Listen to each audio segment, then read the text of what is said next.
கிறிஸ்துவுக்குள் மிகவும் பிரியமான சகோதரர்கள் யாவருக்கும் யேசுவா கிறிஸ்துக்குள்ளான அன்பான வாழ்த்துக்களை தெரிவித்துக் கொள்கிறேன். நாம் இப்போ கடந்த சில வாரங்களாக கிட்டத்தட்ட ஒரு 6 வாரங்களாக the attributes of the attributes of God அப்படின்னு சொல்லி வேறு உன்னதமான இயல்புகளை குறித்து நம்ம பார்த்து கொண்டிருக்கிறோம்.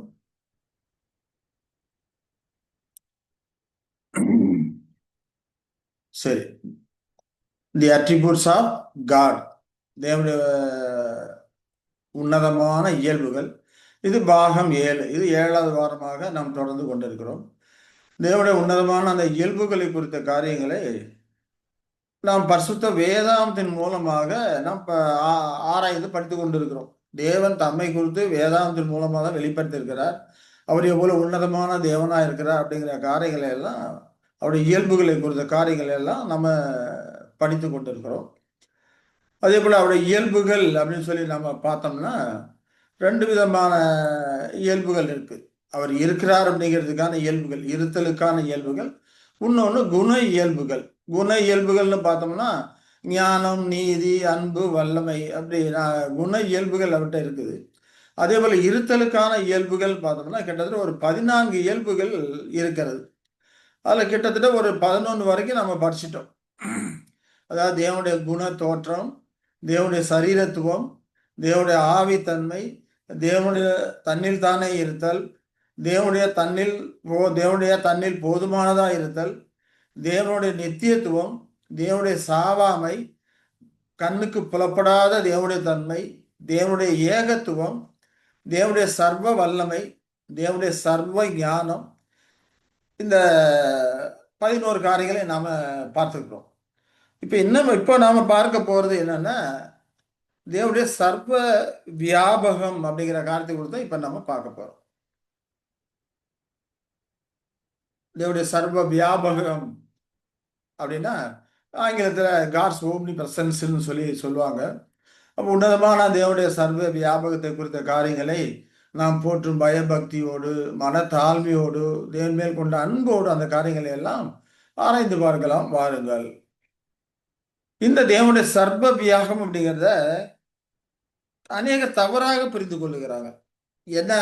எப்படி தவறாக புரிந்து கொள்ளுகிறாங்க அப்படின்னு சொன்னோம்னா, தேவனுக்கு சரீரம் கிடையாது, ஒரு பிரம்மாண்டமான ஒரு மனம் மட்டும்தான் இருக்குது. அது இந்த பிரபஞ்சத்துல ஒவ்வொரு அணுவிலும் பரவி சர்வ வியாபகமா இருக்குது. அதாவது அவருக்கு சரீரம் கிடையாது, மனசு மட்டும்தான் இருக்கு. அது பிரபஞ்சத்துல எல்லா இடத்துலயும் நிறைஞ்சி இருக்குது, வியாபித்து இருக்குது அப்படிங்கிற மாதிரி ஒரு தவறான புரிந்து கொள்ளுதல் தேவனை குறித்து மக்களிடையே இருக்கிறது. அதே போல இன்னொரு சாரார் என்ன சொல்றாங்கன்னா, இதை குறித்து தவறா என்ன சொல்றாங்கன்னா, தேவனுக்கு சரீரம் மனம் ரெண்டுமே இருக்குது, அவரது சரீரம் பிரபஞ்சத்தில் ஒவ்வொரு அணுவிலும் பரவி இருக்குது அப்படின்னு சொல்லி இன்னொரு சாரா சொல்லியிருக்கிறாங்க. அதை குறித்தா தூணிலும் இருப்பார், துரும்பிலும் இருப்பார் அப்படின்லாம் சொல்றாங்க இல்லையா. அந்த மாதிரி எல்லா இடத்துலையுமே அவரோட சரீரம் மனம் ரெண்டுமே எல்லா இடத்துலையும் பரவி இருக்கு அப்படின்னு சொல்லிட்டு ஒரு சாரா சொல்றாங்க. சிலர் அவருக்கு சரீரமே கிடையாது அப்படிங்கிறாங்க, மனசு மட்டும்தான் இருக்கு அப்படிங்கிறாங்க. அது பிரபஞ்சத்தில் எல்லா இடத்துலையும் பரவி இருக்குது, வியாபகமா இருக்குன்னு சொல்றாங்க. இன்னொருத்தங்க சரீரம் மனம் ரெண்டுமே இருக்குது, அது பிரபஞ்சத்துல ஒவ்வொரு அணுவிலும் அது பரவி இருக்குது அப்படிங்கிற மாதிரி இன்னொரு சாரா சொல்றாங்க. இப்ப இதுதான் சர்வ வியாபகம் அப்படின்னு சொல்லி அவர்கள் இதை குறித்த காரியங்களை சொல்றாங்க அப்படின்னு சொல்லி நம்ம பார்ப்போம். ஆனா இத்தகைய கருத்துக்கள் வேதாகமத்துக்கு அடிப்படை இல்லாத, இந்த கருத்துக்கள்லாம் வேதாகமத்துக்கு அடிப்படை இல்லாத கருத்துக்கள்.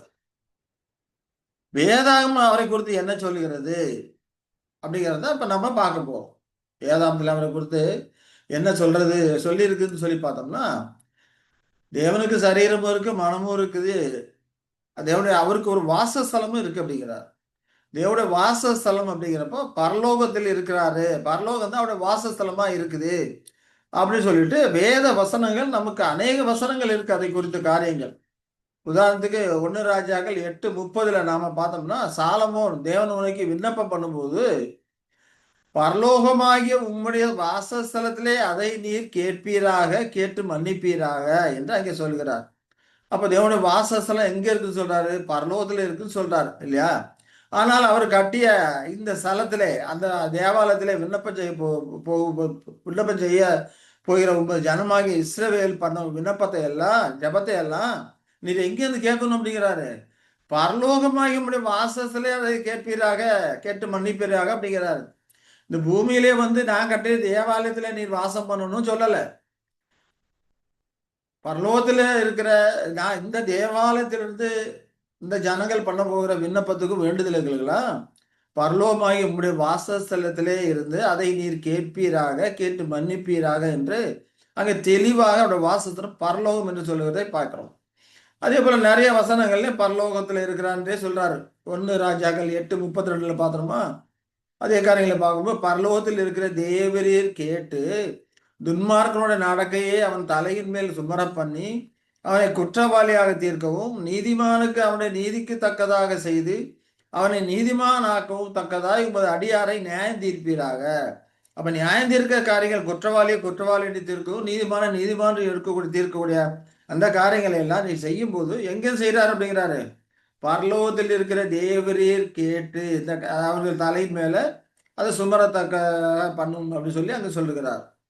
அதே போல 34 1 ராஜாக்கள் 8:34 அதே ஜெபத்துல சொல்லும் போது பரலோகத்தில் இருக்கிற தேவரீர் கேட்டு உம்முடைய ஜனமாகிய இஸ்ரவேலின் பாவத்தை மன்னித்து அவர்கள் பிதாக்களுக்கு நீர் கொடுத்த தேசத்துக்கு அவர்களை திரும்பி வர பண்ணுவீராக அப்படின்று இஸ்ரவேல் ஜனங்களுக்காக விண்ணப்பம் பண்றாரு அப்படிங்கிறத நான் பார்க்கிறோம்.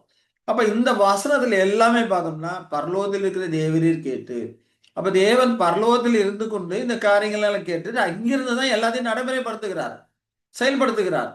ஒண்ணுக்கு அவர் இங்க ஒரு வந்து இருந்து செய்யணும் வேண்டிய அவசியம் கிடையாது அப்படிங்கிறது இந்த காரியங்களை பார்க்குறோம். அப்படி தேவனுடைய வாசஸ்தலம் அங்க பரலோகத்தில் இருக்கிறது. பரலோகத்தில் இருந்து தான் எல்லாத்தையும் கேட்டு மன்னிக்கிற காரியங்கள், குற்றவாளி என்று தீர்க்கிற காரியங்கள், அவனுக்கு தீர்ப்பு கொடுக்கிற காரியங்கள், இது எல்லாமே எங்கிருந்து செய்யறாரு?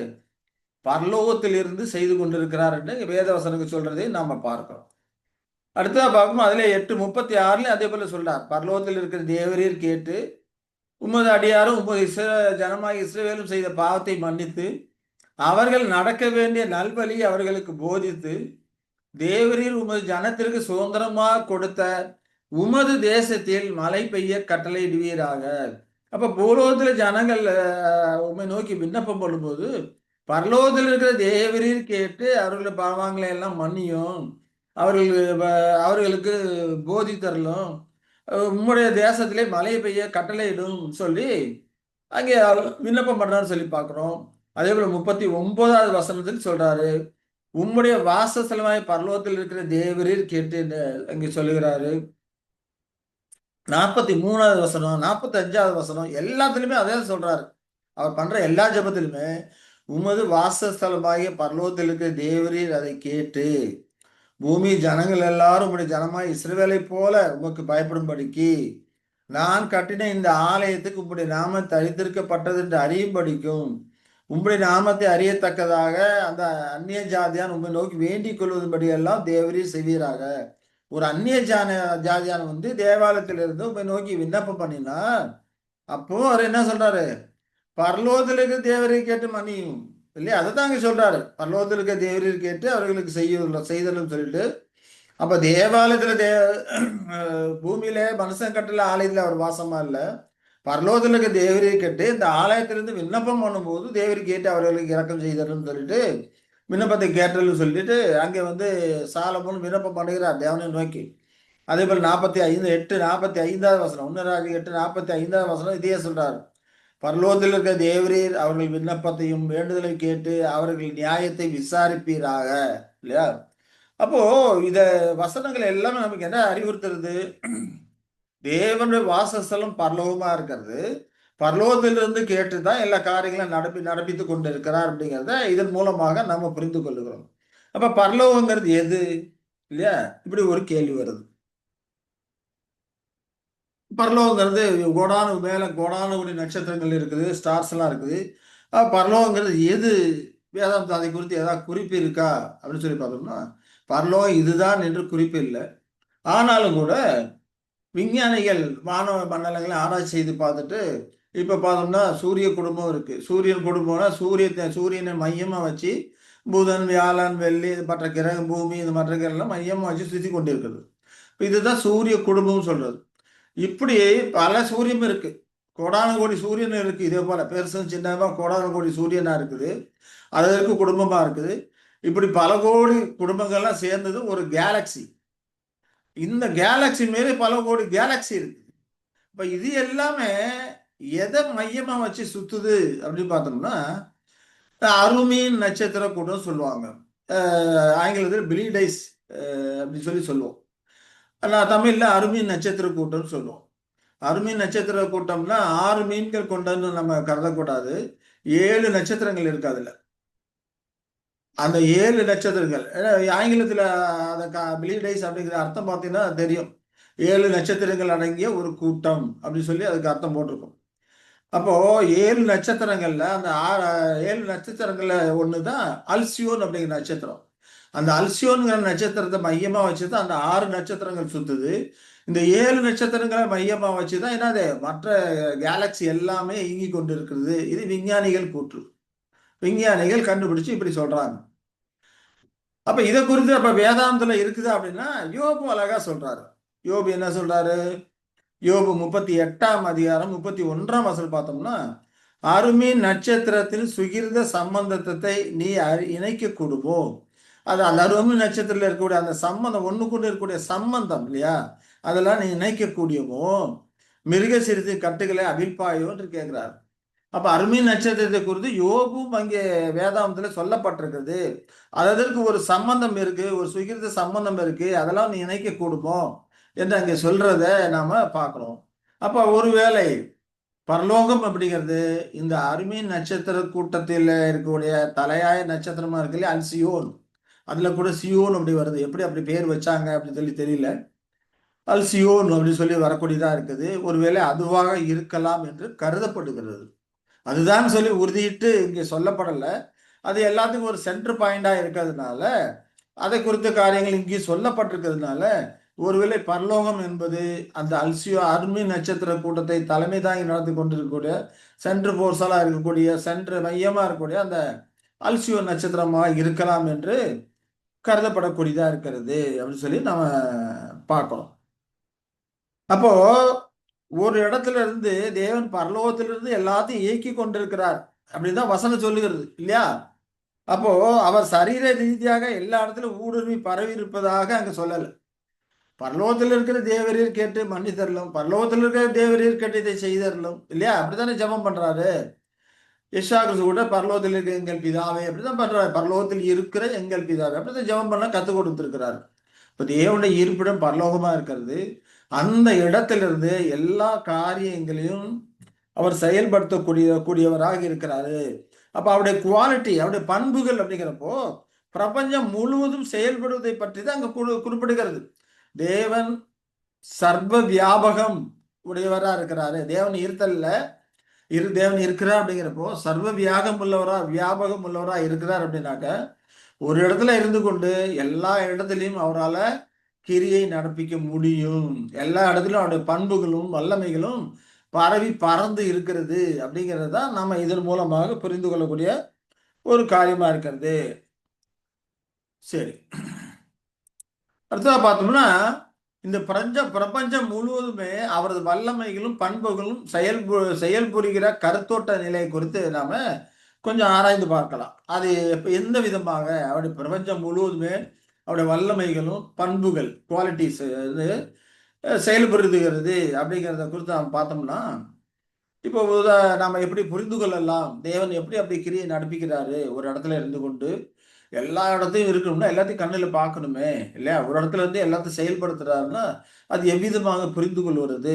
பிரபஞ்சம் முழுவதும் அவருடைய வல்லமைகளும் பண்புகளும் செயல்படுகிற அந்த கருத்தோட்டத்தை நாம் எப்படி புரிந்து கொள்ளலாம் அப்படின்னு சொல்லி நாம் ஆராய்ந்து பார்த்தோமானால், இப்போ உதாரணத்துக்கு பார்த்தோம்னா நாம் காண்கிற ஒவ்வொன்றும் நம் முன்னிலையில் இருக்குது. நாம் ஒரு பொருளை பார்க்கிறோம், ஒரு நிகழ்ச்சியை பார்க்கிறோம், ஒரு நிகழ்வுகள் நடந்து கொண்டிருக்கிறது, அதெல்லாம் பார்க்கிறோம்.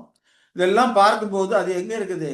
நமக்கு முன்னால நடந்து கொண்டிருக்குது. அப்ப நாம் காண்கிற ஒவ்வொன்றும் நம் முன்னிலையில் இருப்பதாக நாம் சொல்கிறோம் இல்லையா? நமக்கு முன்னாலதான் இந்த நடந்தது, எனக்கு முன்னாலதான் இந்த ஆக்சிடென்ட் நடந்தது, நான் கண்ணால பார்த்தேன் இல்லையா? நாம பார்த்து கொண்டிருக்கு இது நாம் பார்த்து கொண்டிருக்கிற காரியங்கள் எல்லாமே நமக்கு முன்பாக நிகழக்கூடியதா இருக்கிறது.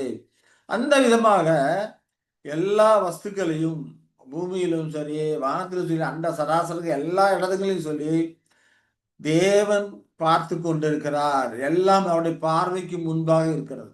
எல்லா நிகழ்வுகளும், எல்லா இயக்கங்களும் அவருடைய பார்வைக்கு முன்பாக இருக்கிறது. அவைகள் அவரது முன்னிலையிலே கொண்டு வருகிறது. அப்படின்னு சொல்லி தான் நாம இதை புரிந்து கொள்ளுகிறோம். எல்லாமே அவருக்கு முன்பாக இருக்கிறது. நம்ம பார்க்குறோம், நம்ம பிள்ளைகள் ஓடுறாங்க, விளையாடுறாங்க, நம்ம கண்ணுக்கு முன்னால விளையாண்டுகிட்டு இருக்கிறாங்க.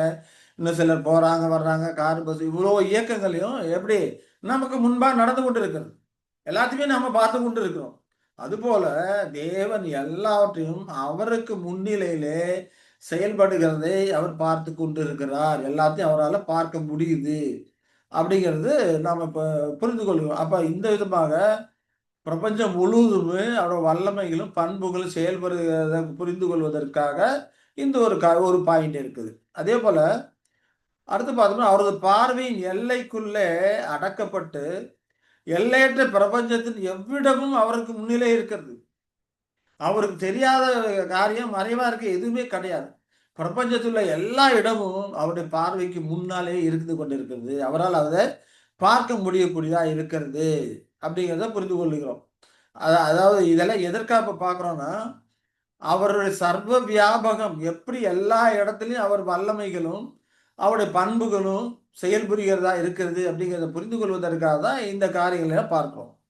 அதே போல பிரபஞ்சத்தின் எந்த ஒன்றின் மேலும் அவர் விரும்புகிற அந்த இயற்கை சக்தி, இயற்கையா அந்த காரியங்கள் நிகழ்கிறது அப்படின்னு சொல்றோம் இல்லையா?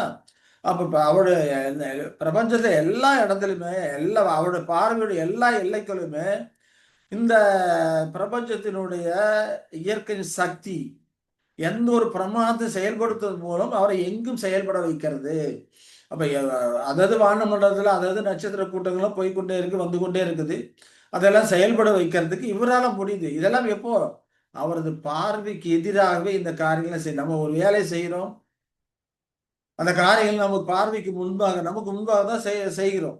அதுபோல பிரபஞ்சத்தை இயக்கி கொண்டிருக்கிற எல்லா காரியங்களுமே அவரது பார்வையின் எல்லைக்குள்ளாதான் நடைபெறக்கூடியதா இருக்குது அப்படின்னு சொல்லி நம்ம புரிந்துக்கிறோம். அவரது முன்னிலையில தான் அது நடந்து கொண்டிருக்குது அப்படிங்கிறத புரிந்து கொள்ளுகிறோம். இப்ப இந்த விதமாக அவருடைய எல்லைக்குள்ள இயற்கை பிரமாணங்களை எல்லாம் பயன்படுத்தி அவர் என்ன பண்றாரு, எல்லாத்தையும் செயல்பட வைக்கக்கூடியவராக இருக்கிறாரு.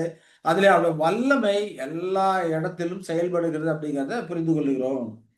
அதே போல பிரபஞ்சத்துல உண்டாகக்கூடிய ஒவ்வொரு ஒலி அப்படின்னா சவுண்டு இல்லையா? ஒவ்வொரு ஒலியும் அவர் முன்னிலையில தொனிக்க செய்யக்கூடியதா இருக்குது. இப்ப நமக்கு முன்னால காரு போகுது, பஸ் போகுது, அது சவுண்டு வச்சு இது காரு, இது பஸ்ஸு, இது பைக்கு அப்படிலாம் சொல்றோம் இல்லையா? காரணம் என்ன? அந்த ஒலி அந்த ஒலி நமக்கு முன்னால ஒலித்து கொண்டு இருக்கிறது. அதன் மூலம் எல்லாத்தையும் நம்ம கேட்கிறோம்.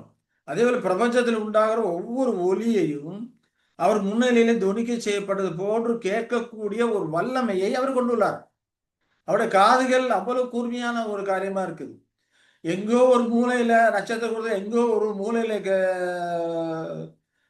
ஒலிக்கக்கூடிய எந்த ஒரு சின்ன சத்தத்தையும் அவரால் என்ன பண்ண முடியுது, கேட்க முடியக்கூடியதாக இருக்கிறது. இப்படி அவரது பண்புகளும் வல்லமைகளும் எல்லா இடத்திலும் செயல்புரிகிற செயல்பட்டு கொண்டிருக்கிறது. அதுதான் என்னது, சர்வ வியாபகம் அப்படிங்கிறத நாம பார்க்கிறோம். சரி, அடுத்ததா பார்த்தோம்னா இப்ப இந்த இதன் அடிப்படையில தான் எல்லா காரியமே இருக்குது. அப்போ தேவன் தம்முடைய வாசஸ்தலமாகிய பரலோகத்திலே இருந்து கொண்டு அவரது முன்னிலையிலே இந்த காரியங்கள் எல்லாமே செயல்பட்டு கொண்டிருக்கிறது, செயல்படுத்தி கொண்டு இருக்கிறார். அதுதான் நாம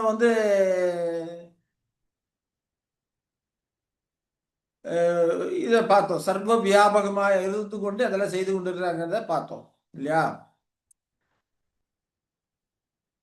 சரி, 138. சரி, அதே போல அப்ப நாம் காண்கிற ஒவ்வொன்றும் நம் முன்னிலை இருப்பதாக காண்கிறோம் இல்லையா? அது போலதான் தேவன் இந்த காரியங்களை எல்லாமே அவரது எல்லாத்தையுமே அவரால் பார்க்க முடியக்கூடியதா இருக்குது அப்படின்னு சொல்லி பிரபஞ்சத்தை உண்டாக்குற ஒரு ஒளி எல்லாத்தையும் பார்க்கிறாரு. அப்ப பிரபஞ்சம் முழுவதுமே அவரோட வல்லமைகளும் பண்புகளும் விதமாக அவருக்கு முன்னால செயல்புரிகிறதா இருக்கிறது அப்படிங்கிறத இந்த கருத்தோட்ட நிலை எப்படி இருக்குங்கிறத நம்ம இதன் மூலமாக நம்ம புரிந்து கொள்ளுகிறோம்.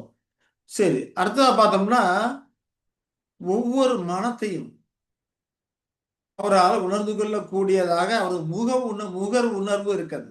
ஸ்மெல்லு பண்ற சென்சிட்டிவ் இருக்கு இல்லைங்களா? அது வந்து ஒவ்வொரு மனதையும் அவரால் உணர்ந்து கொள்ளக்கூடியதா இருக்கிறது. அந்த நுண் மென்மையானது அவருடைய ஸ்பரிச உணர்வு மற்றும் சுவை உணர்வும் அவ்வாறே இருக்குது. இப்ப மனிதனுக்கு மூக்கு இருக்கு, முகர்ந்து பார்க்கிறோம். அந்த ஸ்மெல் எப்படி இருக்குங்கிறதெல்லாம் பார்க்கிறோம். ஸ்பரிச உணர்வு இருக்குது இல்லையா? முகர் உணர்வு அந்த நுண் மென்மையான அந்த உணர்வுகளா இருக்கு. தொடு உணர்வு, ஸ்பரிச உணர்வு, தொடு உணர்வு இல்லையா? தொட்டோம்னா ஒரு ஸ்பரிச உணர்வு இருக்கு இல்லைங்களா? அது இருக்குது. அதே போல டேஸ்ட் பண்ணி நாக்கு மூலமா டேஸ்ட் பண்ணி பார்க்குறப்போ சுவை அறியக்கூடிய உணர்வு. இது எல்லாமே தேவனுக்கும் இருக்கு. அது பரலோகத்தில் இருந்து கொண்டு எல்லா இடத்திலும் இருக்கிற காரியங்களை எல்லாம் அவர் முகரக்கூடியவராய் இருக்கிறாரு. ஸ்பரிச உணர்வோடு உணரக்கூடியவராக இருக்கிறாரு. சுவை உணர்வோடு அதை அறியக்கூடியவராக அவர் இருக்கிறார். எங்கே? பரலோகத்தில் இருந்து கொண்டே இதெல்லாம் அறியக்கூடியவராக அவர் இருக்கிறாரு அப்படிங்கிறது தான் அவருடைய சர்வ வியாபகம் அப்படிங்கிறது குறிக்கக்கூடியதா இருக்கிறது.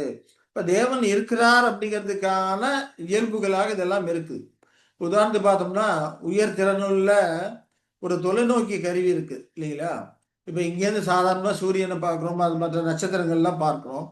இது இப்படி பார்க்கறதுக்கும் தொலைநோக்கி கருவி மூலம் பார்க்கும்போது அந்த ஸ்டார்ஸ் எல்லாம் எப்படி இருக்கு? நமக்கு மிக அருகாமையிலே இருக்கிறதாக தெரியுது இல்லைங்களா? டெலஸ்கோப் மூலம் பார்க்கும்போது இந்த பிரபஞ்சத்துல அதிக பகுதியை நம்ம காணக்கூடிய எல்லைக்குள்ள கொண்டு வருது. அப்ப இதுல இருந்து என்ன புரிஞ்சுக்கணும்? டெலஸ்கோப்பை யூஸ் பண்ணி நம்ம பார்க்கும்போது பிரபஞ்சத்துல அதிகமான எல்லைகளை நமது பார்வைக்குள்ளே கொண்டு வருது, பக்கத்திலே கொண்டு வருது இல்லைங்களா?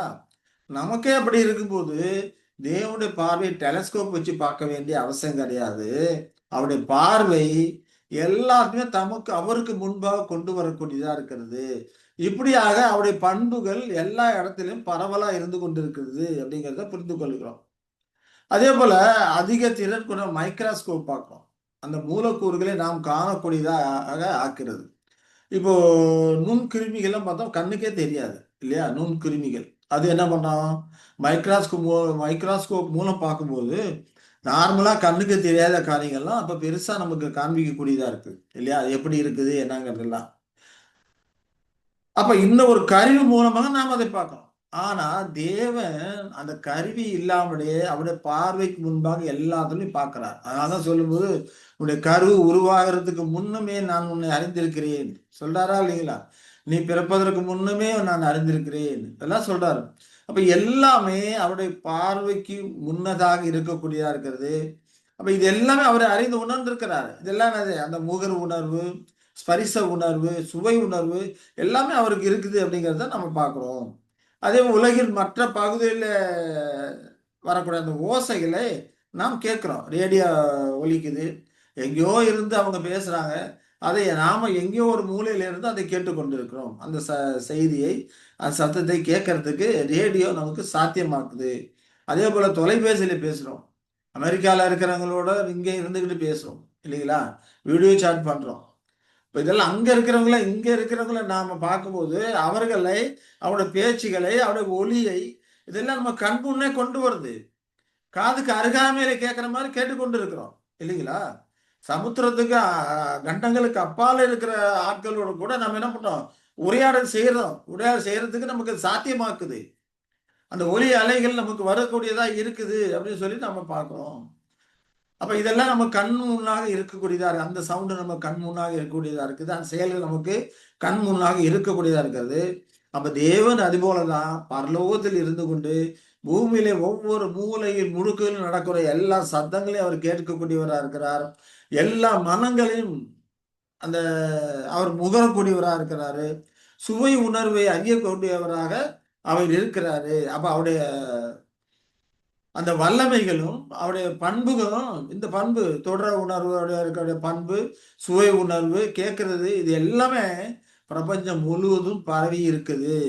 இப்போ செயல்படுகிறது அப்படிங்கிறத ஒரு இடத்துல இருந்து கொண்டு எல்லாத்தையுமே அவரால செயல்பட முடிகிறது அப்படின்னு சொல்லி பார்க்கிறோம். இதுதான் என்னது? அவருடைய சர்வ வியாபகமாக இருக்கக்கூடியதா இருக்குது அப்படின்னு சொல்லி நம்ம புரிந்து கொள்கிறோம். சரி. அதே போல எக்ஸ்ரே பார்க்கணும் இல்லையா? எக்ஸ்ரே நம்ம உடம்புல எக்ஸ்ரே எடுத்து பார்க்கும்போது உள்ளுக்குள்ள இருக்கிற எலும்புகள் எல்லாமே கிளியரா தெரியுது. அதுல இருக்கிற கிராக் எப்படி இருக்குது என்ன எல்லாமே எக்ஸ்ரே எடுத்து பார்க்குறோம் இல்லையா? ஆனா வெளியில இருந்து பார்த்தா தெரியாது. உள்ளுக்குள்ள இருக்கிறது. உள்ளுக்குள்ள இருக்கிற எக்ஸ்ரே எடுத்து பார்க்கிறோம். இன்னும் சொல்ல போனா அதை காட்டிலும் 50 மடங்கு செயல்திறன் கொண்ட மிலிகான் ரே அப்படின்னு ஒரு ஒளிக்கற்றை இருக்குது. அந்த ஒளிக்கற்றை அடர்த்தி மிகுந்த திடப்பொருள்களை கூட நாம் ஊடுருவி பார்ப்பதை சாத்தியமாக ஆக்கக்கூடியதா இருக்கிறது.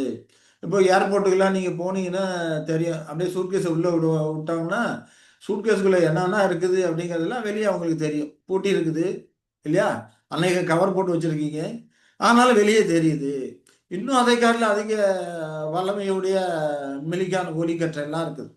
பூமிக்குள்ளார எங்க என்ன இருக்குது, என்ன கனிமங்கள் இருக்கு, அதெல்லாம் காட்டக்கூடியதாக இருக்கக்கூடியதா இருக்கிறது. அப்ப இதெல்லாம் பார்க்கும்போது, பார்க்கக்கூடியதற்கு நமக்கு சாத்தியமாக்கும்போது, தேவன் பரலோகத்துல இருந்து கொண்டு மற்ற எல்லா காரியங்களையும் பார்ப்பதற்கு அவருக்கு என்னது சாத்தியமாக்குறது அப்படிங்கிறத நாம புரிந்து கொள்ளுகிறோம். அப்ப நாம ஊடுருவி பார்ப்பதை காட்டிலும் இந்த எக்ஸ்ரே கதிர்கள் மூலமா நாம ஊடுருவி பார்ப்பதை காட்டிலும் தேவனுடைய பார்வையானது எல்லாவற்றையும் வெளிச்சம் போட்டு அதை பார்க்க எல்லாவற்றையும் தெளிவாக பார்க்கக்கூடிய பூமிக்குள்ள என்ன இருக்குன்னு நமக்கு தெரியாது. ஆனா அவருக்கு தெரியும். அதுல வச்சதே அவர் தானே. பூமிக்குள்ள அநேக கனிமங்கள் இருக்குது. அதெல்லாம் வச்சது யாரு? அவர் தான். எதிர்காலத்துல மனிதனுக்கு தேவை என்று எல்லாமே வைத்திருக்கிறாரு. அதெல்லாம் வெளிச்சம் அதெல்லாம் அவருடைய கண்கள் ஊடுருவி பார்க்கக்கூடிய அளவுக்கு திறன் பெற்றதா இருக்கிறது. ஆகையினாலதான் அவர் எங்கும் வியாபித்து இருக்கிறாரு என்று சொல்ல வரக்கூடியதா இருக்கு. அவருடைய பண்புகளும் வல்லமைகளும் எல்லா இடத்திலும் இருக்கக்கூடியதாக செயல்படக்கூடியதாக இருக்குது அப்படின்னு சொல்லி நம்ம புரிந்து கொள்கிறோம். அதே போல நம் காதுகள் ஓசைகள் டெலிபோன் ரேடியோ கொடுக்கக்கூடியதை பார்க்கலாம். கணக்கில்லாத பிரம்மாண்டமான திறன்களை கொண்ட காதுகளும் குரலும் அவருக்கு இருக்குது. அப்ப எல்லாத்தையும் அவர் கேட்கக்கூடியவரா இருக்கிறார். பாருங்க, கோடானு கோடி ஜனங்கள் இருக்கும் இல்லையா பூமியில. அத்தனை பேரும் ஜெபம் பண்ணும்போது அவர் கேட்கிறாரா இல்லையா? அவரால் கேட்க முடியுதா இல்லையா? எல்லா பேரும் ஒட்டுமொத்தமா ஜெபம் பண்ணாலும் கூட எல்லாத்தையும் தனித்தனியா அவரால் கேட்க முடியுது இல்லைங்களா? நாம இருக்கிறோம், சவுண்ட்ஸ் எல்லாம் தனியா பிரிச்சு பிரிச்சு பார்க்குறோம். ஒரு மியூசிக் போடுறோம், பலரும் மியூசிக் போடுறாங்க. ஒவ்வொரு மியூசிக் பிரிச்சு பிரிச்சு கேட்குறாங்க இல்லையா? அதெல்லாம் கருவிகள் மூலம் பார்க்குறாங்க. அப்ப எல்லாம் இவ்வளோ பேர் ஜெபம் பண்ணாலும் கூட எல்லாத்தையுமே அவரால் என்ன பண்ண முடியும்? அவரோட காதுகள் கேட்கக்கூடிய அளவுக்கு திறன் கொண்டதா இருக்குது. வாயின் வார்த்தைகளை சொல்லுனாலும் கூட, இருதயத்தில் நினைச்சாலும் கூட அதை அவரால் கேட்கக்கூடியதாக இருக்கிறது அப்படின்னு சொல்லி நம்ம பார்க்கிறோம். அது மட்டும் இல்லாம முறையான ஒரு இணைப்பு மூலமாக தூரத்திலிருந்து இயக்கக்கூடிய ஒரு கருவிகளை இயக்கக்கூடியதற்கு நமக்கு சாத்தியமாக்குது இல்லையா? மின்சார ஒயர் கொண்டு வச்சிருக்கிறோம். இப்போ நம்ம ஃபேக்ட்ரியில எல்லாம் பார்த்தோம்னா கண்ட்ரோல் ரூம்னு சொல்லி ஒரு இடத்துல உட்காந்துருப்பாங்க. ஆனால் மெஷினரி பல கிலோமீட்டருக்கு பரவி இருக்கும். பல கிலோமீட்டருக்கு அங்கங்க மெஷினரி வச்சிருப்பாங்க. ஆனால் அவர் ஒரு இடத்துல இருந்து பொத்தான அழுத்தி அங்கங்க மெஷினரியை ஓட வைக்கிறார் இல்லை ஓட வைக்கிறாங்க. அப்போ இது என்னது? அங்கங்க கேபிள் கனெக்ஷன் கொடுத்துட்டு எலக்ட்ரிக் மின்சார ஒயர் மூலமாக ஒரு இடத்துல இருந்து அதை எல்லாமே கண்காணிப்பதற்கு, ஓட வைப்பதற்கு, செயல்பட வைப்பதற்கு இவர்களால் முடியுது. மனிதர்களால் முடியுது. அவ்வளவு கண்டுபிடிப்புகள் அப்படி செய்து கொண்டு இருக்கிறாங்க. தேவன் இதற்கு மேலாக மிகுந்த ஞானம் உள்ளவராக இருக்கார். பரலோகத்தில் இருந்து கொண்டு அண்ட சராசரங்களையும் இயக்கக்கூடியவராக அவர் இருக்கிறாரு அப்படிங்கிறத நாம புரிந்து கொள்கிறோம். இதுதான் அவருடைய சர்வ வியாபகமாக இருக்கிறது. அப்ப தேவன் புதிய கண்டுபிடிக்கல் மூலம் இதெல்லாம் செய்யறது சாத்தியமாக்குது. தேவன் தம்முடைய ஞானேந்திரங்களில் கொண்டுள்ள அந்த ஃபெக்குல்டிஸ் எல்லாம் பார்த்தோம்னா எல்லையில்லா ஞானேந்திரங்களில் கொண்டுள்ளதா இருக்கிறது. அப்ப வல்லமைகளை பற்றி இப்ப இது வரைக்கும் நாம பார்க்கிற காரியங்கள்லாம் அவருடைய வல்லமைகளை குறித்து ஒரு மங்கலான காரியம் தான். நமக்கு வேதாந்தத்தில் அவர் கொடுத்திருக்கிறது மனிதன் பண்ற அப்படின்ற அந்த ரேஞ்சில் அந்த தளத்துல நம்மளுக்கு எதை புரியுமோ அதை மட்டும் தான் புரிய வைக்கிறார். இன்னும் நாம அறியாத புரிந்து கொள்ள முடியாத அநேக பல வல்லமைகளும் பண்புகளும் இடத்துல குடிகொண்டு இருக்கிறது. நமக்கு வெளிப்படுத்தப்பட்டது கொஞ்சம் தான். அது மங்கலான வெளிச்சத்திலே வேதாந்தத்தின் மூலமாக நாம பார்த்து கொண்டிருக்கிறோம். அப்ப தேவனுடைய வியாபக தன்மையை வேதாகம் எவ்விதமாக குறிப்பிடுகிறது, இன்னும் எவ்விதமாக புரிந்து கொள்ளலாம் அப்படின்னு சொல்லி நாம பார்த்தோம்னா,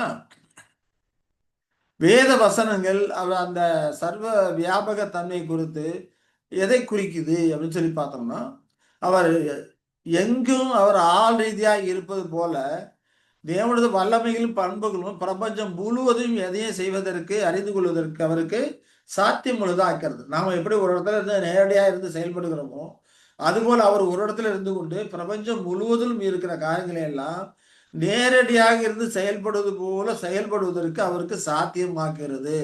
இதுதான் அவருடைய சர்வ வியாபகம் அப்படிங்கிறத நம்ம புரிந்து கொள்ளுகிறோம். வேதாந்தத்தின் மூலமாக புரிந்து கொள்கிறோம். அப்ப தேவனுடைய சர்வ வியாபக தன்மை அப்படின்னா என்ன? இன்னும் எவ்வளவு எப்படி தெளிவா புரிந்து கொள்வதுன்னு பார்த்தோம்னா, தேவன் எல்லா இடத்துலயும் ஆள் ரீதியாக இருப்பது போன்றே தேவனுடைய வல்லமைகளும் பண்புகளும் பிரபஞ்சம் முழுவதுமே எதையும் செய்யறதுக்கு அறிந்து கொள்வதற்கு அவருக்கு சாத்தியமாக்குறது. நாம ஒரு இடத்துல இருந்து கொண்டு எப்படி எல்லா காலத்திலும் பார்க்கிறோமோ, அருகாமையில் இருந்து கொண்டு எப்படி எல்லா இடத்துலயும் பார்க்கிறோமோ, அறிந்து கொள்கிறோமோ, செயல்படுகிறோமோ, அதே போல பரலோகத்தில் இருந்து கொண்டே எல்லா இடத்திலும் அந்த வல்லமைகளும் பண்புகளும் அருகாமையில் இருந்து செயல்படுவது போலவே செயல்படுவதற்கு அவரால முடியும். அதை அவருக்கு சாத்தியமாக்குகிறது அப்படிங்கிறத நாம புரிந்து கொள்கிறோம். அப்ப தேவன் எங்குமே ஆள் ரீதியா இருப்பது போல தேவனுடைய வல்லமையிலும் பண்புகளும் பிரபஞ்சம் முழுவதுமே எதையும் செய்யறதுக்கு வல்லமை உள்ளதாக இருக்கிறது, திறன் உள்ளதாக இருக்கிறது.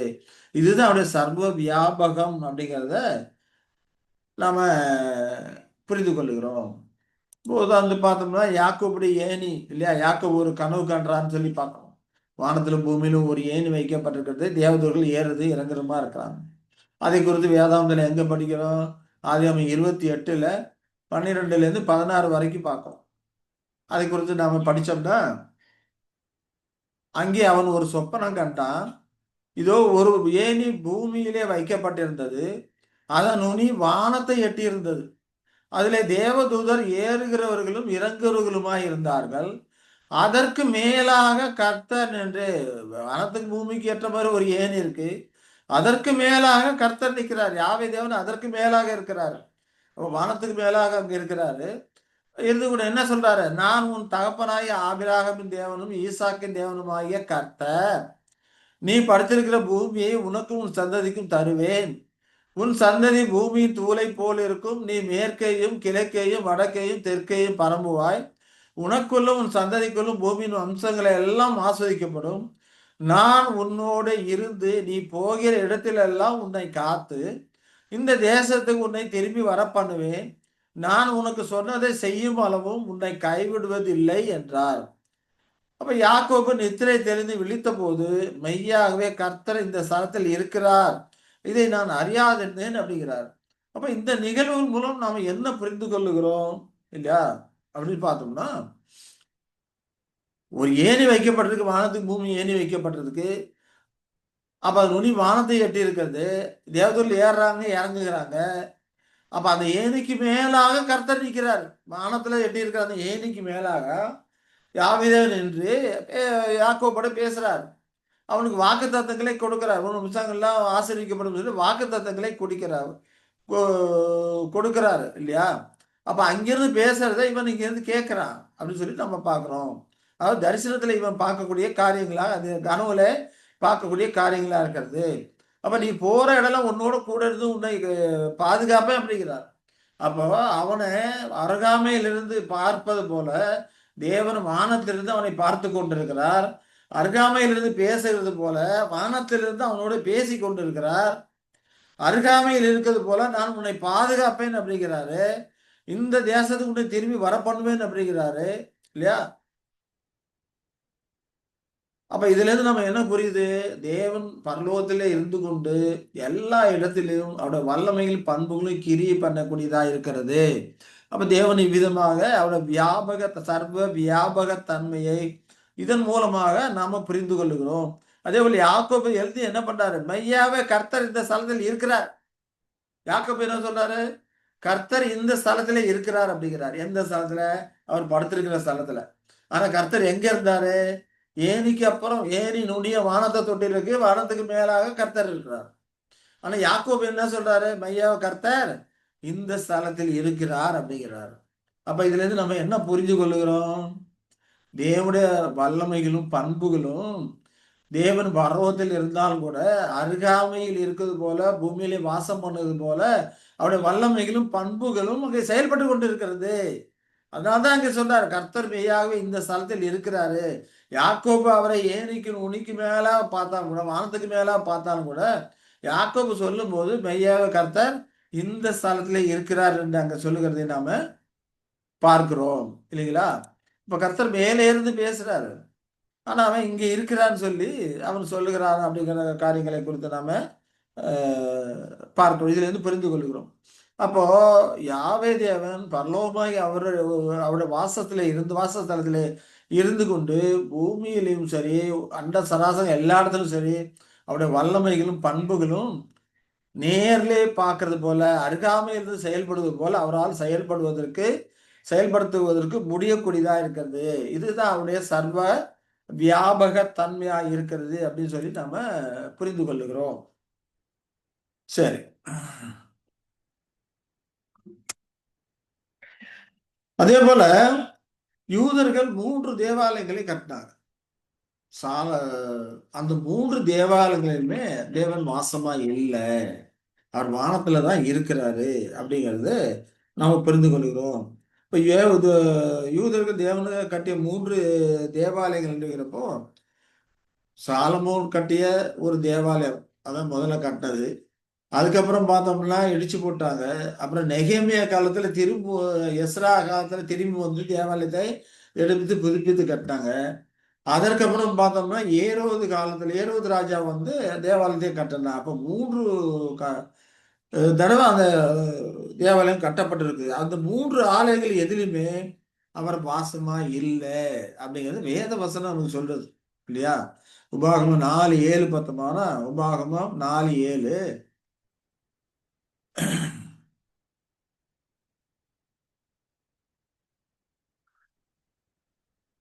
சரி. நம்முடைய தேவனாய கர்த்தரை நாம் தொழுது கொள்ளுகிற போதெல்லாம் அவர் நமக்கு சமீபமாய் இருக்கிறது போல, தேவனை இவ்வளவு சமீபமாய் பெற்றிருக்க வேறே பெரிய ஜாதி எது அப்படிங்கிறார். தேவன் பரலோகத்தில் இருக்கிறார் வேதவசனங்கள் சொல்லுகிறது. தேவாலயத்திலிருந்து நீ அவரை நோக்கி ஜெபிப்பது போது தேவன் ரொம்ப சமீபமாய் இருக்கிறது போல அவர்கள் உணர்கிறார்கள்.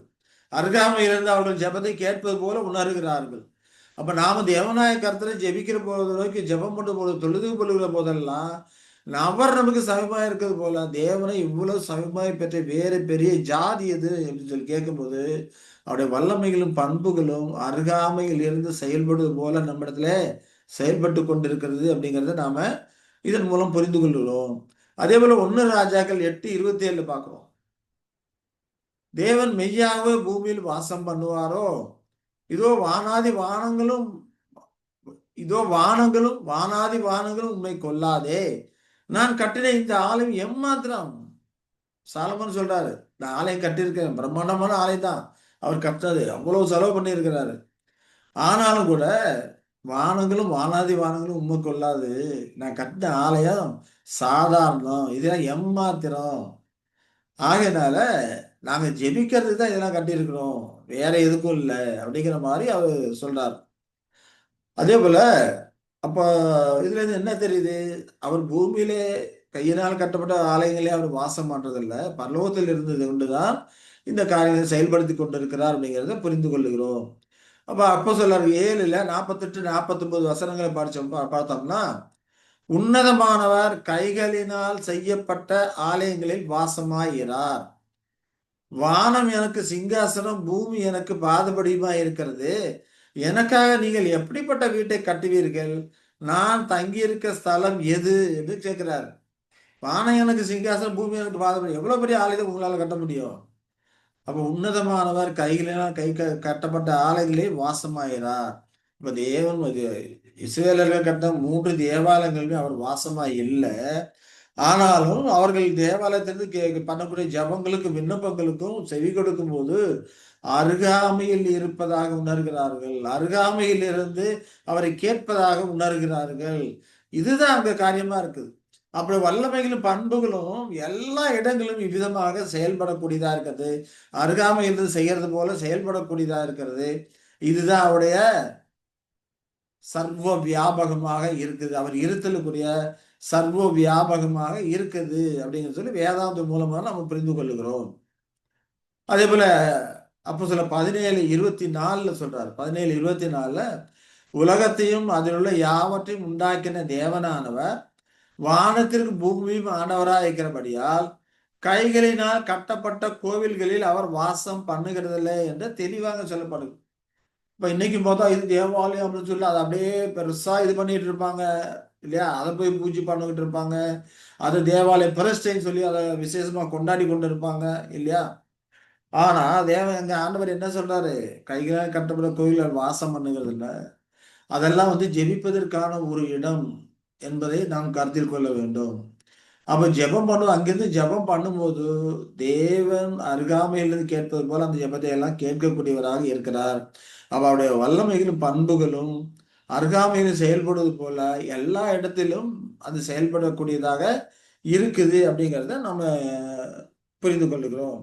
சரி.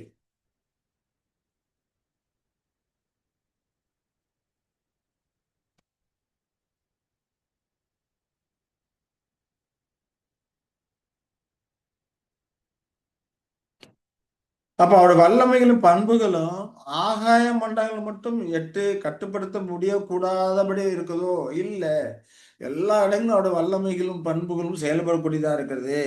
அப்படிப்பட்ட மகத்தான ஜீவிக்கு எல்லா இடங்களிலும் வல்லமையும் பண்பு செயல்படக்கூடிய மகத்தான ஜீவிக்கு பூமி வீடா இருக்கிறது தகுதியற்றது. அதனாலதான் வானம் எனக்கு சிங்காசனம், பூமி எனக்கு என்ன சொல்றாரு? பாதபடின்னு சொல்றாரு.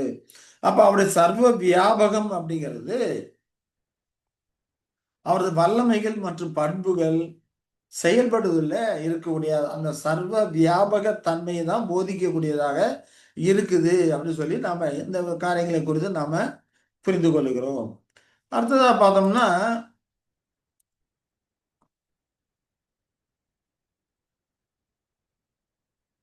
சரி, சங்கீதம் 139 3, 5, 7லேருந்து 10 வரைக்கும் உள்ள வசங்களை நாம பார்த்தோம்னா சங்கீதம் 139 3 என்ன சொல்றாரு?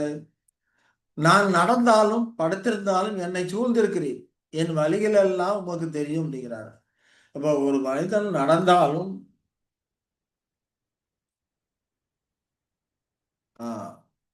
நடந்தாலும் படுத்தாலும் அவருக்கு தெரியாத இருக்காது. நீர் என்னை சூழ்ந்திருக்கிறீர், என் வழிகள்லாம் உமக்கு தெரியும் என்று சங்கீதக்காரன் சொல்றதை நாம பார்க்கிறோம். அப்ப அவருக்கு தெரியாம எதுவுமே நடக்காது. பூமியில இருக்கட்டும், வானமண்டங்கள்ல இருக்கட்டும், அவருக்கு தெரியாம எந்த ஒரு காரியமும் நடக்காது. அதே போல சங்கீதம் 139 5வது வசனம் பார்த்தோம்னா, முற்புறத்திலும் பிற்புறத்திலும் நீர் என்னை நெருக்கி இல்லையா? உமது கரத்தை என் மேல் வைக்கிறீர் என்று சொல்லுகிறதை நாம பார்க்கிறோம். அப்போ இதுல இருந்து என்ன புரிந்து கொள்கிறோம்? அப்ப தெய்வாதீனமா செயல்படக்கூடிய அவருடைய வல்லமைகள் அவரை சூழ்ந்து இருக்குது, சங்கீதக்காரனை சூழ்ந்து இருக்குது அப்படிங்கிறார்.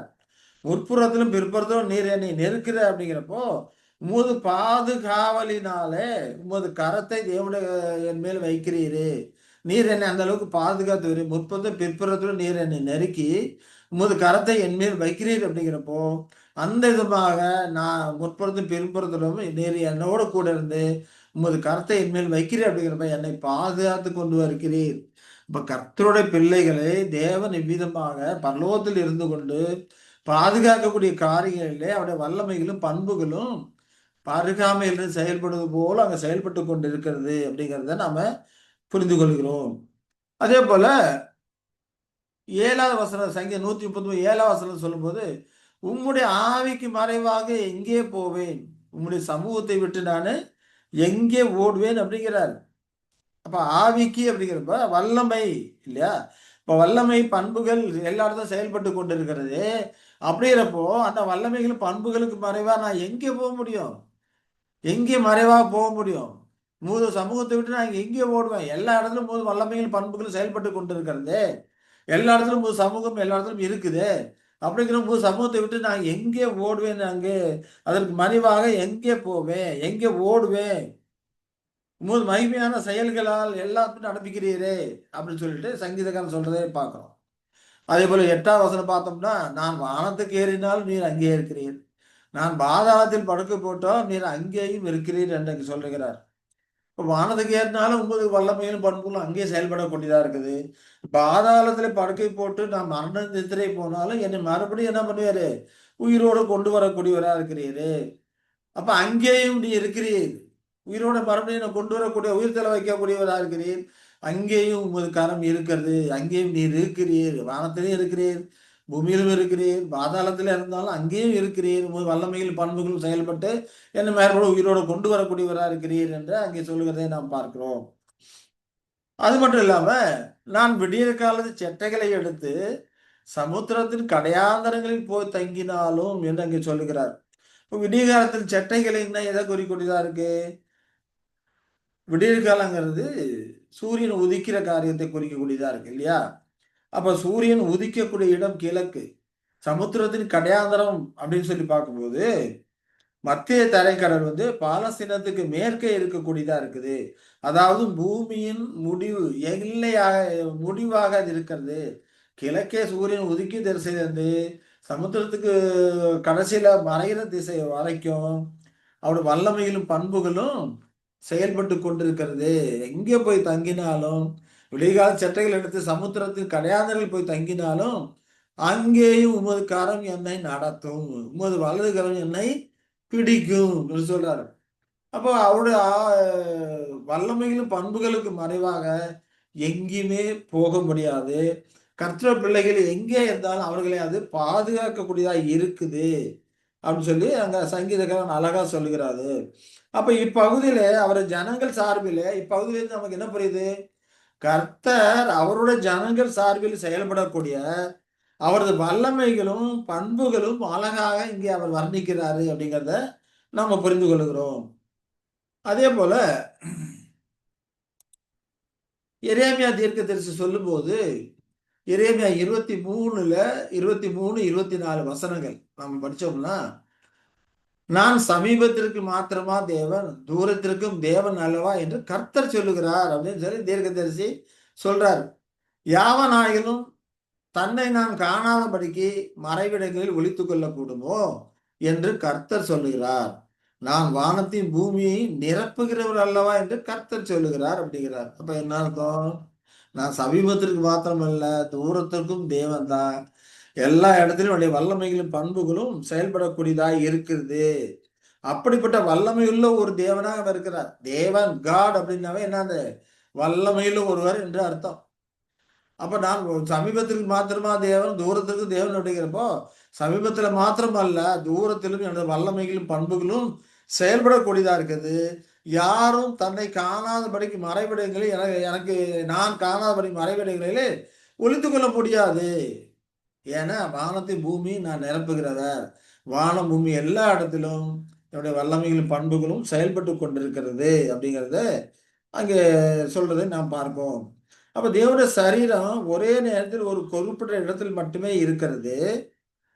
அங்கிருந்து தம்முடைய வல்லமையை செயல்படுத்த அவரால் முடிகிறது அப்படிங்கிறத நாம இவ்வளவு உதாரணங்கள் மூலமாக நாம இந்த காரியங்களை நாம புரிந்து கொள்கிறோம்.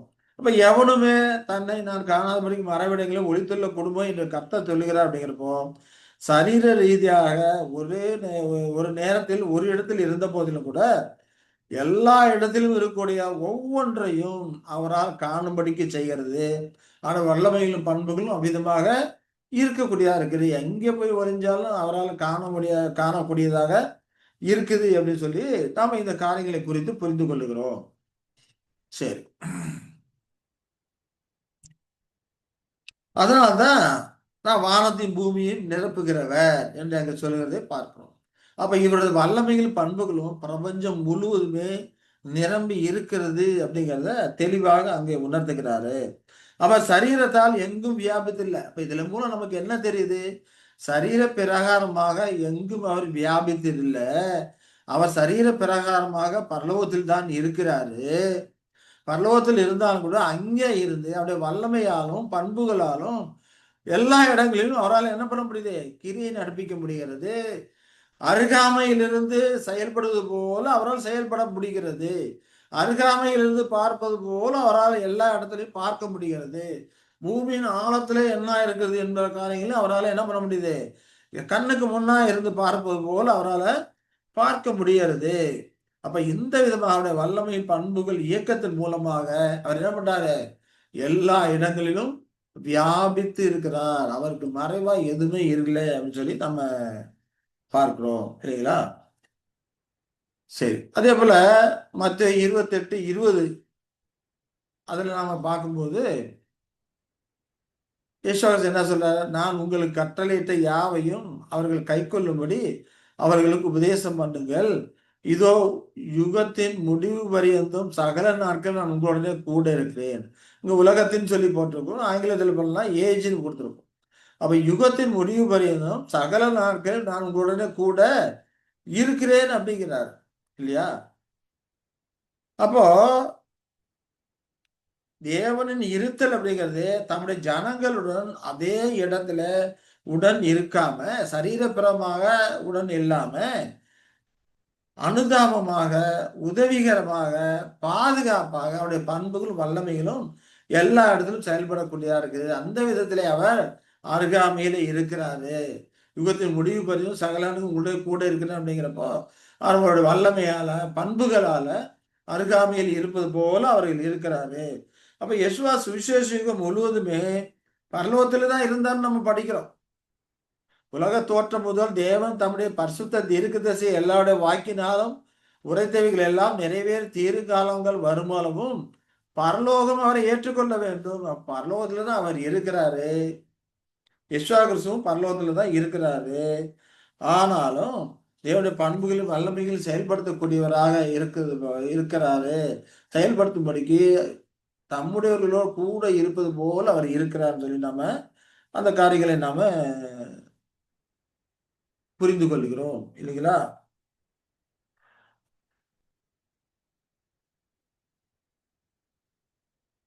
அப்ப தேவனுடைய வல்லமைகள் பண்புகள் இயக்கத்தின் மூலமாக யெசுவா கிறிஸ்து யுகத்தின் முடிவு பரியந்தம் தம்முடையவர்களோடு கூட இருக்கிறார் அப்படிங்கிறத இந்த காரியங்கள் மூலமாக நம்ம புரிந்து கொள்கிறோம். இதுதான் என்னது?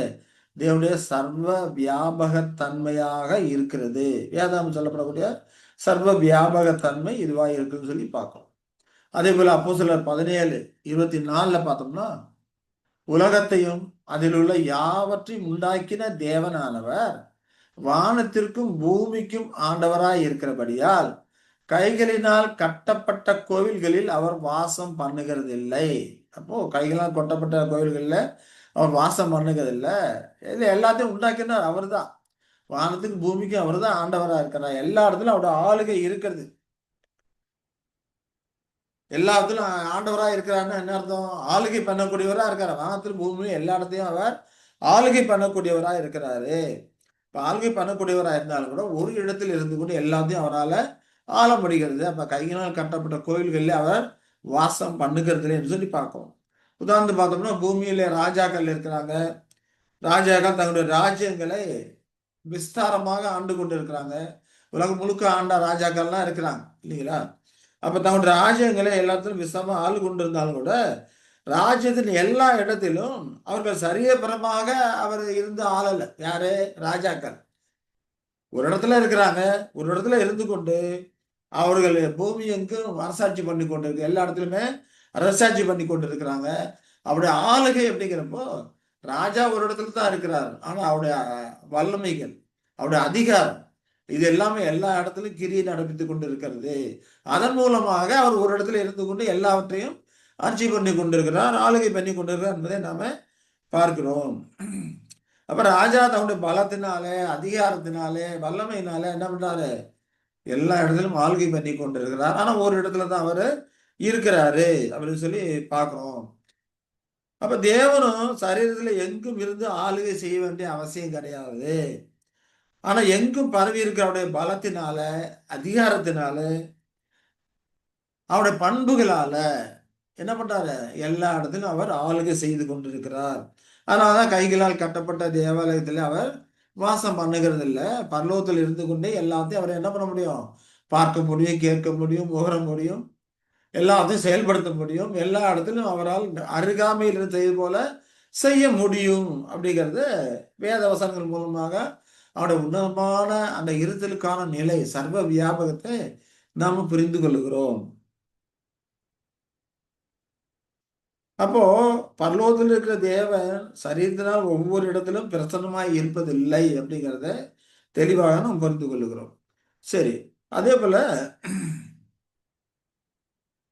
அப்போ சொல்ல 17 27 28 இந்த வசனங்களை நம்ம பார்த்தோம்னா, கர்த்தராகிய தம்மை அவர்கள் தடவியாயிலும் கண்டுபிடிக்கத்தக்கதாக தம்மை தேடும்படிக்கு அப்படி செய்தார். அவர் நம்மில் ஒருவருக்கும் தூரமானவர் அல்லவே அப்படிங்கிறார்.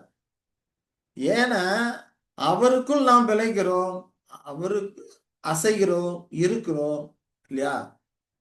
அப்படியே உங்கள் புலவர்களும் சிலர் நாம் அவருடைய சந்ததியா என்று சொல்லி இருக்கிறார்கள். அவருக்குள் இருக்கக்கூடாது, அவராலே நாம் பிழைக்கிறோம், அவராலே அசைகிறோம், அவராலே தான் இருக்கிறோம். அப்போ கர்த்தராகிய தம்மை அவர் தடவியாகிலும் கண்டுபிடிக்கத்தக்கது அப்படிங்கிறப்போ சரீரத்தில் இல்லை, அவர் ஆவியினால இருக்கிற, ஆவிக்கும் சரீரத்தில் இருக்கிறார். யாரும் தடவிலாம் ஸ்பரிசரீதா அதை என்ன பண்ண முடியாது, அவரு கண்டுபிடிக்க முடியாது. அப்ப இங்க சொல்லப்படக்கூடிய காரியம் என்னன்னா, அவர்களை தம்மை தேடும்படிக்கு இல்ல, சரீரத்தில் அல்ல, ஆவிக்குரிய பிரகாரமாக தம்மை தேடும்படிக்கு அவர் அப்படி செய்தார் சொல்லி நம்ம பார்க்கிறோம். ஏன்னா அவருக்குள்ளதான், அவராலே தான் நாம் பிழைக்கிறோம், அசைக்கிறோம். நாம் சுவாசிக்கிற காற்று யாரோடது? அவரோடது. நாம் குடிக்கிற தண்ணி அவரோடது. நாம் இருக்கிற பூமி அவரோடது. இந்த சரீரம் அவரோடது. அவர் தான் நமக்கு சரீரத்தை கொடுத்தாரு. இல்லை ஜீவ சுவாசத்தை சுவாசிக்கக்கூடிய தன்மை இல்லையா, அந்த தத்துவத்தை அவர் தான் நமக்கு வைக்கிறாரு.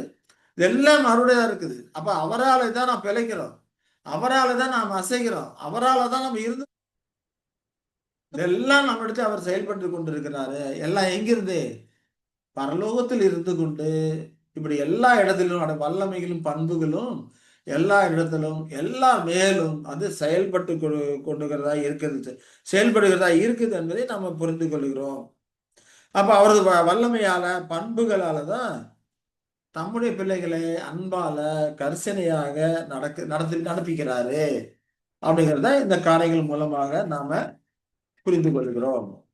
அப்போ தேவனுடைய சர்வ வியாபகம் அப்படிங்கிறப்போ அவருடைய சரீரமோ மனமோ அல்லது இந்த ரெண்டுமே வெளி முழுவதும் பரவி இருப்பதாக தவறான கருத்து கொண்டு உள்ளவர்களா அநேகர் இருக்கிறாங்க.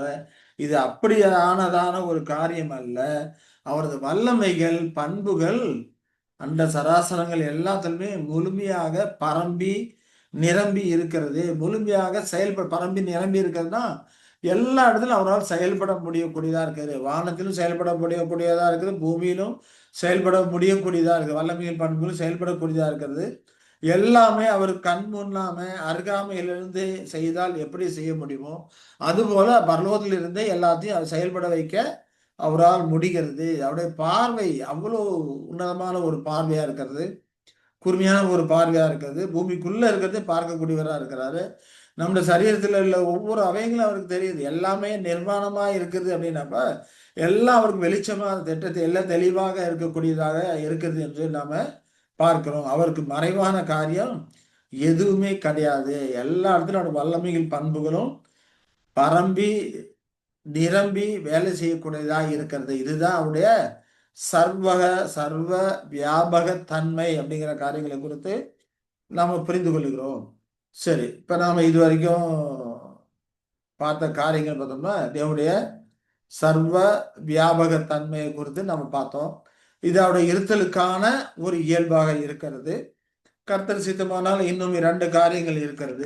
அவருடைய இருத்தலுக்கான இயல்பாக இன்னும் 2 விஷயங்கள் இருக்கு. தேவனின் மேலாதிபத்தியம் எப்படிப்பட்டதா இருக்குது அப்படிங்கிற காரியங்கள் இருக்கிறது. அடுத்தது பார்த்தோம்னா தேவனது ஆலங்கானத்துவம், அவருடைய காரியங்களை எல்லாம் முழுமையாக நம்மால் அறிய முடியாது. தேவன் நமக்கு வெளிப்படுத்துறதெல்லாம் கொஞ்சம் தான். ஏன்னா அதற்கு மேல கிரகிக்கிறதுக்கு புரிந்து கொள்வதற்கு நமக்கு என்னது அந்த கெப்பாசிட்டி இல்லை. இயேசு கிறிஸ்து சொல்லும்போது பூமிக்குரிய காரியங்கள் உங்களுக்கு சொல்லும் போது என்ன நீங்க நம்பலையே, வானத்துக்குரிய காரியங்களை நான் சொல்லுவேனால நீங்க எப்படி நம்புவீங்க, அதெல்லாம் தாங்க மாட்டீங்க சொன்னாக்க அப்படிங்கிற மாதிரி ஏசு கிறிஸ்து அவர்களோட சொல்றதை நாம கேட்டிருக்கிறோம். அப்போ தேவனுடைய சர்வ வியாபக தன்மை அப்படிங்கிறது அவருடைய வல்லமைகளும் பண்புகளும் எல்லா இடங்களும் நிரம்பி கிரி நடப்பிக்கக்கூடியதாக இருக்கிறது. பரலோகத்திலிருந்து இதெல்லாம் செயல்படுத்தக்கூடியவராக இருக்கிறாரு. அருகாமையிலிருந்து நேரிலே செயல்படும்படிக்காக அதுபோலவே அவர் செயல்படக்கூடியவராக அவர் இருக்கிறார் அப்படிங்கிறத நாம புரிந்து கொள்ளுகிறோம். சரி, மீதி இருக்கிற காரியங்களை கர்த்தர் சித்தமானால் நாம் அடுத்த வாரம் இந்த காரியங்களை குறித்து தொடர்ந்து தியானிப்போம். அன்பின் தேவன் தாமே நம்மை ஆசீர்வதித்து வழிநடத்துவாராக. ஆமென்.